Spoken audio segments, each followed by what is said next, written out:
गाय सुतली हई मैया जगाई कैसे बिना दर्शन का घर जाई कैसे सुतल हई मैया जगाई कैसे बिना दर्शन का घर जाई कैसे हाथ लिए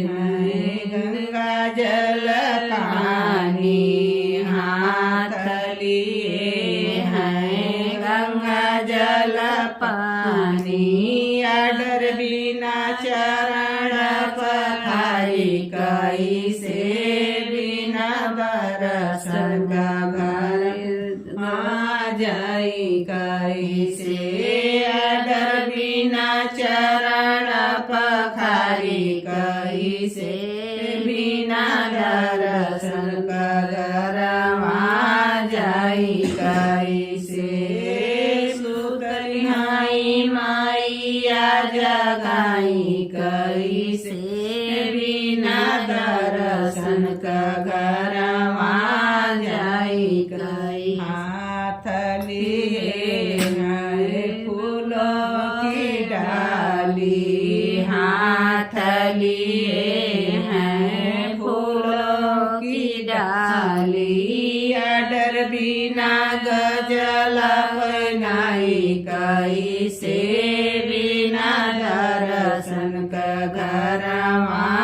जाई कैसे अडर बिना गजल बनाई कैसे बिना दर्शन का घर जाई कैसे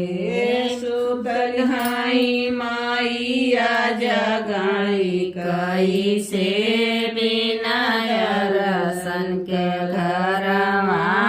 जाई कैसे हाथ लिए हैं अंगों के चुनरी हाथ लिए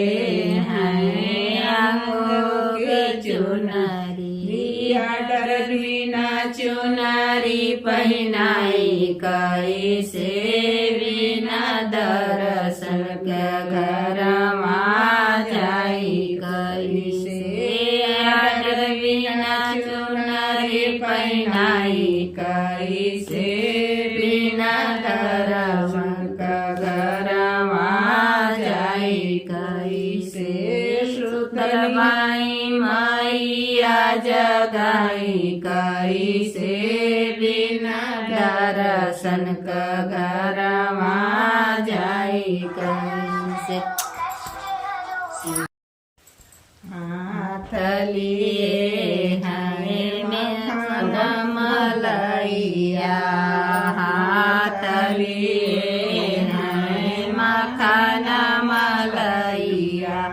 अडर बिना भोगवा लगाई कैसे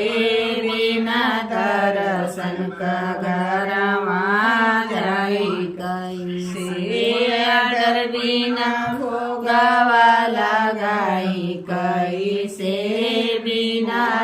दर्शन का घर जाई कैसे सुतल हई मैया जगाई कैसे बिना दर्शन का घर जाई कैसे।